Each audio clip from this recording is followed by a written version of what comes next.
야, 융 하나만 줘봐. 이걸 확실히 선반에 사기 잘한 것 같아. 진작 샀어야 되는데. 그지? 되게 오래 동영상이야? 네네네, 동영상. 설명 하나씩만 해주시면. 아, 이거? 네네. 나중에 리뷰로 해야지. 짧게 간단하게. 자, 보면.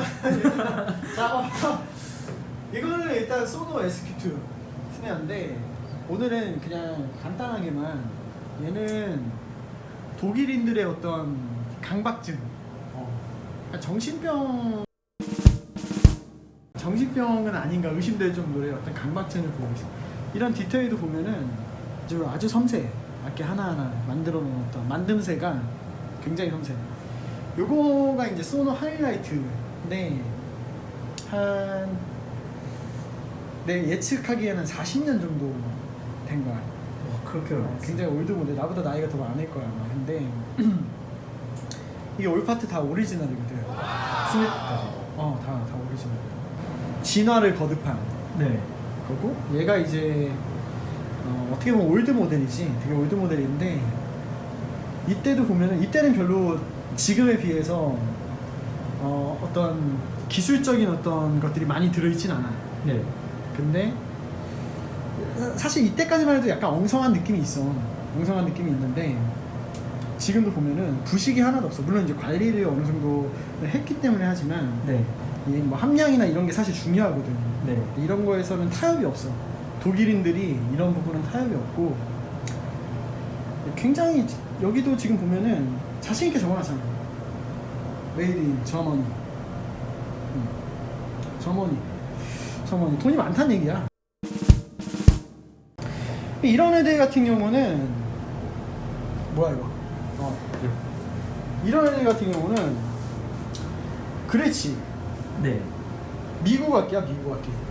자, 그레치를 먼저 하면 안 돼. 그레치 이전에 같은 미국 악기인, 여기 보면 루디, 그레치와 같이 미국 악기인데, 여기 보면 키스톤 배지 있지. 네. 이 키스톤 배지가 어디서 유래됐는지 알아? 그냥 얘는 미국에서 그냥 라인 만든 그 이름 아니야? 아니야. 이 키스톤이 뭐냐면은 옛날에 옛날까지 갈 필요도 없어. 그러니까 다리가 이렇게 아치로 생겼잖아. 네. 아치로 생겼는데 그 아치로 생긴 모양을 만들어내려면 나름대로 어떤 건축 기술이 필요하단 말이야. 네. 근데 그 건축 기술 중에 가장 중요하게 신경 써야 되는 부분이 어디냐면, 가장 힘을 많이 받는 부분이 어딜 것 같아? 중앙이죠. 그치, 가운데. 네. 그러니까 아치가 이렇게 돼 있으면 가운데 가장 힘을 많이 받아. 그 가운데 넣는 돌 이름이 키스톤이야. 아. 그래서 어떻게 보면 루딕은 그 정체성을 가지고 있는 거지, 이 마크에. 네. 근데 얘네가 그 키스톤이라는 시리즈를 만들었잖아. 네. 루딕 내에서도 이제 다양한 종류의 그레이드가 있잖아. 얘는 네. 이제 플래그십 모델이고, 근데 키스톤을 만들었단 말이야. 루딕에는 이제 클래식 메이플도 있고 레거시도 있고 위에 더 많아. 근데 키스톤은 사실 중급형 드럼이란 말이야, 루딕에서만 봤을 때. 네. 근데 키스톤 배지의 어떤 아이덴티티가 있었는데 그거를 이제 저기다 넣었지. 그래서 이제 키스톤을 그렇게 해서 만들어내면서 약간 정체성에 혼란이 온 것 같아. 이게 내 예상컨대 루딕에는 분명히 중간에 도둑놈이 있어. 그러니까 이사진이나 뭔가 결정하는 데에 있어서 뭔가 문제 있는 사람들이 분명히 있는 것 같아. 그래서 만드는 거 보면은 아무튼 뭐 그래도 나름대로 이제 뭔가 그 키스톤 배지를 달고 나온 어떤 그 의미를 생각해 보면, 네. 굉장히 단단하고 묵직하고 굉장히 믿음직스러운 어떤 스네어임에는 틀림이 없어. 그리고 이제 또 미국 악기, 그 다음에 이제 그레치도 똑같이 이제 미국 악기인데, 그레치 같은 경우는 고집이 있어. 어떤 거죠? 어떤 사운드에 대한 고집, 그리고 어떤 전통에 대한 고집, 그런 게 있어. 엿볼 수 있어, 그런 것도. 루딕은 가끔씩 이제 삽질하거든, 중간에 한 번씩. 뭐야 이거? 근데 그레치는 그런 게 없어. 비교적 굉장히 그 어떤 그 최종 어떤 이 의결을 결정하는 사람들이 네. 나름대로 굉장히 주관을 가지고 있는 거지. 얘는 약간 주관이 가끔 없거든. 루디가 약간 주관이 없어 가끔. 근데 그레치는 주관이 있지. 그리고 이제 또 미국 악기 중에 DW가 있어. DW는 굉장히 진취적인 악기야. 그러니까 미국에서 사실 미국 애들이 뭔가를 새롭게 개발하면 물론 이제 분야마다 좀 다르겠지만 가장 진보적인 마치 자동차 회사로 따지면은 약간 아우디 같은 느낌이야. 아, 네. 근데 어떤 약간 전통성은 살짝 밀려있는 느낌? 왜냐면은 생긴 지 얼마 안 됐으니까. 72년도인가 이렇게밖에 안 됐어. 이제 한 50년 됐을 거야.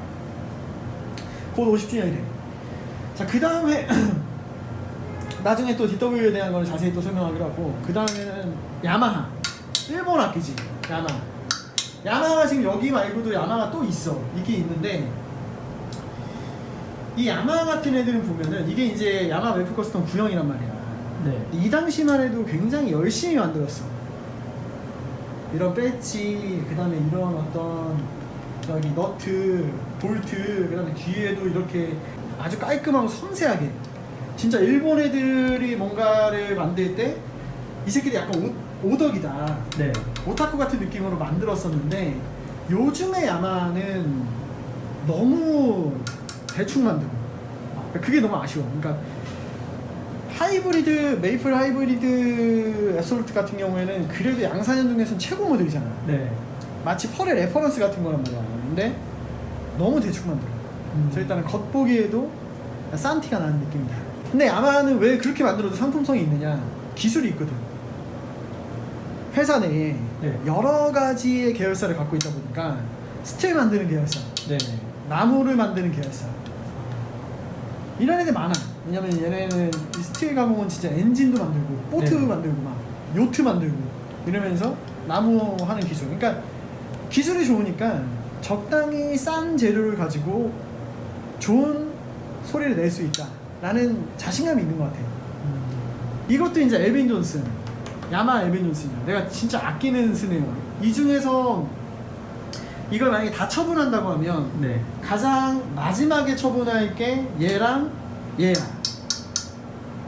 왜요? 왜냐면 이 메이플 빈티지 같은 경우는 이런 상태를 구하기가 매우 힘들어. 그리고 이게 아주 지금 저기가 이게 태닝이라고 해야 되나? 이거 뭐라고 해야 되나? 시간이 지나면서 색깔이 변하거든? 네. 이게 아주 고르게 잘 저기가 됐지. 습도 조절과 적절히 내가 잘 밖에도 꺼내놓고 이래. 네. 이게 사실 잘못해놓으면은 어느 한 군데만 이렇게 심하게 저기가 태닝이 되고 네. 이렇게 되거든. 이거 아주 잘 됐지. 그래서 요거는 이렇게 부식도 없어. 심지어 굉장히 내가 그리고 요런 어떤 조인트 볼트나 요런 스트레이너가 약간 이게 조잡한 듯 보이지만 굉장히 신경 많이 쓴 건데 이 당시에 네. 이런 게 전혀 문제가 없어. 처음에 나왔던 그 컨디션을 네. 세월이 많이 지났음에도 불구하고 아주 잘 유지하고 있는 편이지. 엘빈 존슨 같은 경우에도 마찬가지야. 이런 상태가 잘 구하기가 힘들어. 사실 엘빈 존스가 이런 상태에서 구하기가 매우 힘든 어떤 스냐. 이게 이제 어제 그저께 정훈이 형이 이게 달라고 그러더라고요. 사진 보시더니 자꾸 달라고. 이건 좀 힘들어. 그 다음에 또 설명할 게 뭐냐. 아무튼 일본 애들이 만약에 약간 좀 이때 당시에는 굉장히 야마가 칭송받기 충분했어. 근데 지금은 약간 너무 얍삽하게 만드는 느낌이 있지. 얍삽하게. 그 다음 또 일본 악기가 여기 있지. 펄. 이 펄 레퍼런스. 펄 레퍼런스 이거 지금 내가 이거를 몇 번을 갈았어요. 일단 펄 같은 경우에는 펄 하드웨어가 되게 좋다고 생각하시는 분들이 있는데 그거는 그만큼 마케팅을 많이 해서 많이 팔았기 때문에 그 데이터를 가지고 뭔가 얘네도 개량을 좀 진보적인 스타일이거든. 네. 나름 일본에서 진보를 진짜 안 하는 악기가 뭐 여러 가지 있을 수 있지만 대중적인 브랜드로는 사실 타마가 진화하는 데 있어서 약간 보수적이야.